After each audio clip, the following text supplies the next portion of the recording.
77-year-old Oakland homeowner released from jail without being charged in shooting death of suspected burglar. So he had been arrested on charges. They say on suspicion, but it's a suspicion of charges, right?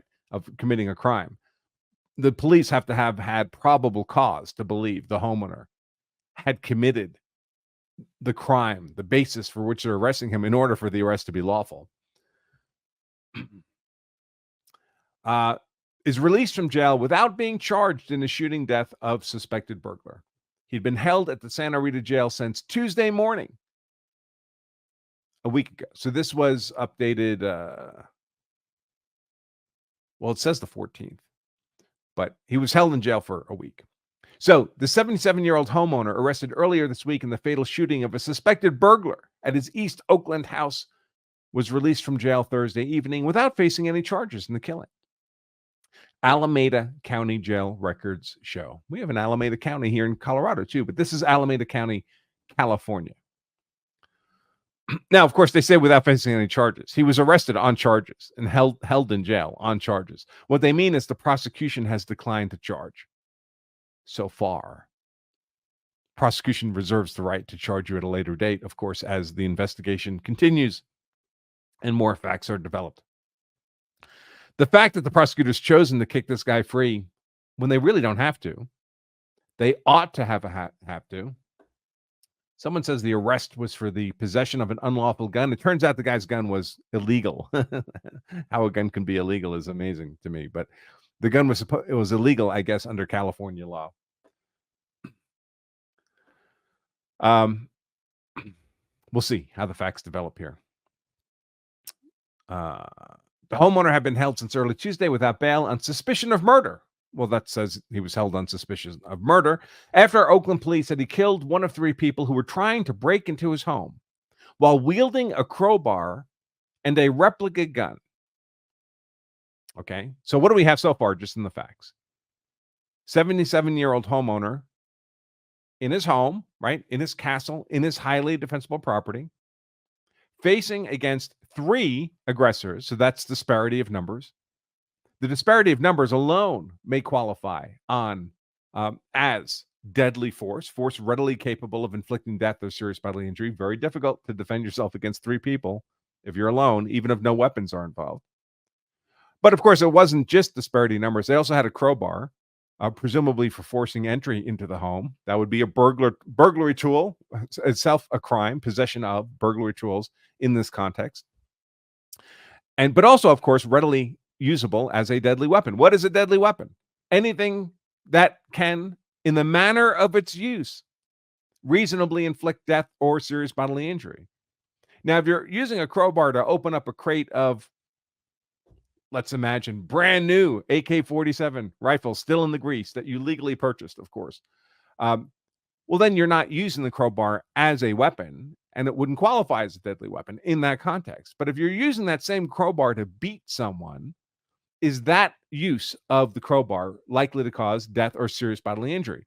Broken bones, maiming injury, loss of consciousness? Sure.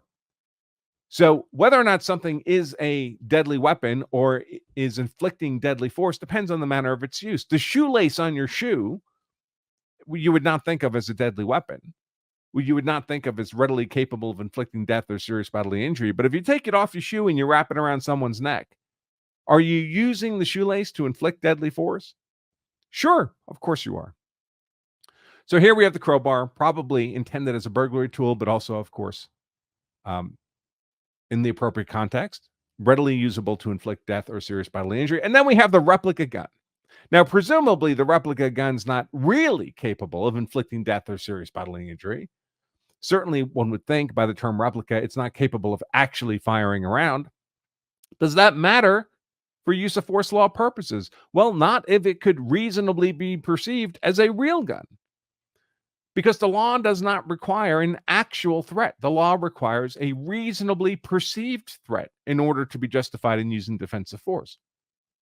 So if you reasonably perceive, if a reasonable person, hypothetical, reasonable and prudent person, would, in the circumstances at play, perceive that replica gun as real, and if the defender did, in fact, in good faith, genuine good faith, believe that replica gun was real, he can defend against it as a real gun based on that reasonable perception. And if it later turns out to be a non-firing replica, too bad. He still has his complete legal justification for the use of force in self-defense, presuming, of course, the other elements of self-defense are also satisfied. So the homeowner's release from Santa Rita jail came amid, you'd like to think Santa Rita would be a nice jail, right? Probably not, but what a pretty name. Santa Rita jail came amid a deadline for county prosecutors to file charges in the case, given the Alameda County Sheriff's Office general practice of not holding the suspects who have yet to be formally charged for longer than 2 days. Okay, so I guess he was in jail for 2 days, which is unfortunate enough. Though the jail's online record system said the homeowner was scheduled to be arraigned Thursday morning, that hearing never happened. A sheriff spokesman confirmed he was released due to a lack of charges in the case. They mean charges from the prosecutor's office. And the arraignment, of course, is where once you've been arrested and you've been booked and you're being held in a jail cell, the arraignment normally before, what can you call him, a junior judge, a magistrate, is where the formal charges are presented to you. You're asked if you understand those charges. You get to make a plea to those charges, invariably, of course, not guilty. And it's typically also where some kind of bail hearing would be held at the same time. But this guy's arraignment didn't happen. Does that mean it will never happen? No. If the prosecutor wants to charge him again, they'll charge him. He'll get rearrested. He'll get rebooked. He'll get for the first time then, he would be arraigned. The lack of charges in the case came as little surprise to several Bay Area legal observers who said state laws often protect homeowners from prosecution when they open fire on intruders on their property. Well, that's a rather ambiguous statement. We have to keep in mind that this is being written by a journalist. We rarely send our best and brightest to journalism school. It's not common in my experience for journalists, no offense to the journalists in the audience, for journalists to have an IQ comparable to whatever the room temperature is where they happen to be working. There's no state in the country where you can open fire on someone simply because they're on their property. That doesn't exist. You don't get to shoot simple trespassers anywhere, not even Texas, much less California. So there's no state whose laws protect homeowners from prosecution when they open fire on intruders on their property. If we read that statement literally, there has to be more to justify the use of deadly defensive force than simply having an intruder on your property. Continuing with the article, some also noted that prosecutors must believe they can prove the case beyond a reasonable doubt when filing charges, rather than relying on the police standard of having probable cause to make an arrest. Well, it's true that those are the two different legal thresholds for arrest and for charging, but it's very misleading. The police need to be able to articulate that they have probable cause to make an arrest. Do they genuinely need to have probable cause? I mean, do we have mind-reading machines that tell us the police actually believe they have probable cause? They did a formal probable cause analysis before they made the arrest? That's not what happens in the real world. The real world, the cops look and they say, something bad happened. This guy did it. We're going to arrest him, put it down the pipeline, let the prosecutors deal with it. That happens all the time, folks. That's the norm. Cops are not lawyers. They're not prosecutors. They're not judges. They're not doing an in-depth legal analysis. They need to have enough so the department's unlikely to be sued for an unlawful arrest. And the first part of this, prosecutors must believe that they can prove the case beyond a reasonable doubt when filing charges. Well, that's not really true either. That is the legal standard, but the operative word here is not must. They can prove the case beyond a reasonable doubt when filing charges. That's true. Must implies there's some kind of compulsion there that charges can't be filed unless they actually do believe. We see cases all the time where charges are brought where no rational prosecutor could have believed that they could prove the case beyond a reasonable doubt. The George Zimmerman case, the Kyle Rittenhouse case, certainly not on the legal merits and the facts available when they bring those charges. Prosecutors can bring charges on any basis. I mean, there's supposed to be a legal threshold here, at least a probable cause legal threshold. So, for example, a grand jury indictment doesn't require proof beyond a reasonable doubt.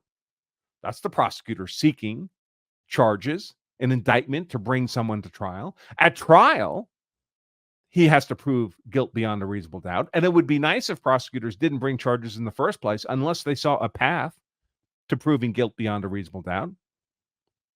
But if prosecutors want to, they bring charges on a whim for political reasons. Happens all the time. So must is the wrong word there. Could they have charged this guy? I mean, just look at the Daniel Penny case in New York, right? The chokehold, subway chokehold case. There's so many. Let's see. Charges came as a surprise. The DA is taking the appropriate level of circumspection on making sure they get this one right one way or another, said Steve Clark, a Bay Area attorney and legal analyst. And I think a quick decision one way or another would be a mistake until they reviewed all the evidence. Okay, that's nice, especially if it's true. I don't know how this, I believe this Steve Clark person is probably speculating. I don't think he's spoken to the prosecutors and asked them their rationale for how they're proceeding. I expect they're reacting to the political dynamics here in a more positive way than usual. In other words, they see all the headlines in the papers. 77-year-old man has been arrested for murder when he was fighting off burglars. That doesn't look good. That looks like crime is so out of control that the prosecutors are favoring gangs of deadly weapon armed burglars over 77-year-old homeowner. Is that the kind of message that would serve the interests of President Brandon and the Democrats that run California?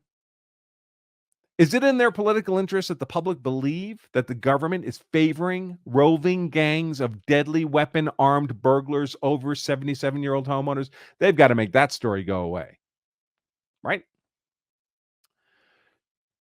But in any case, DAs should not bring charges unless they believe that when they get to trial, they'll be able to prove guilt beyond a reasonable doubt.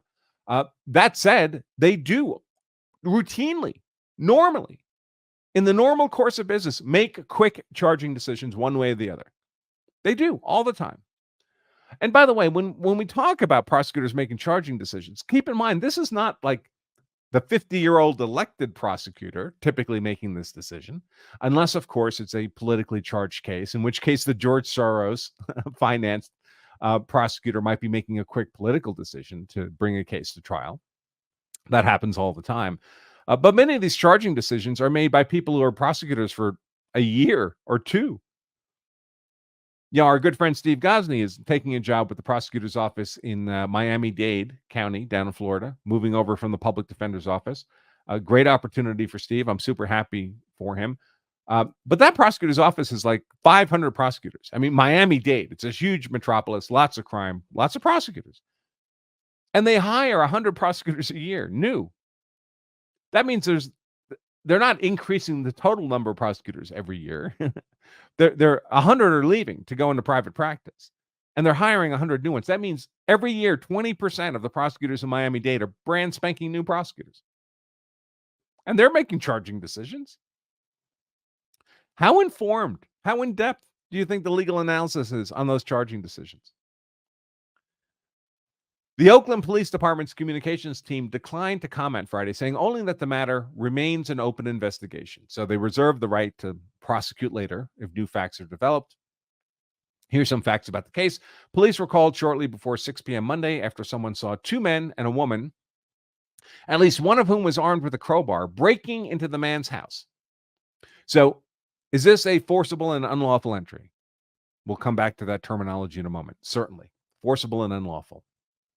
They were not innocent intruders, right? They were not unintentionally in the wrong house. They weren't repair people sent to the wrong address who were told the homeowner can't be there. The door will be unlocked. Just go in and fix the dishwasher while he's at work. They know they're breaking in. There's no innocent excuse for using force to break into someone's property.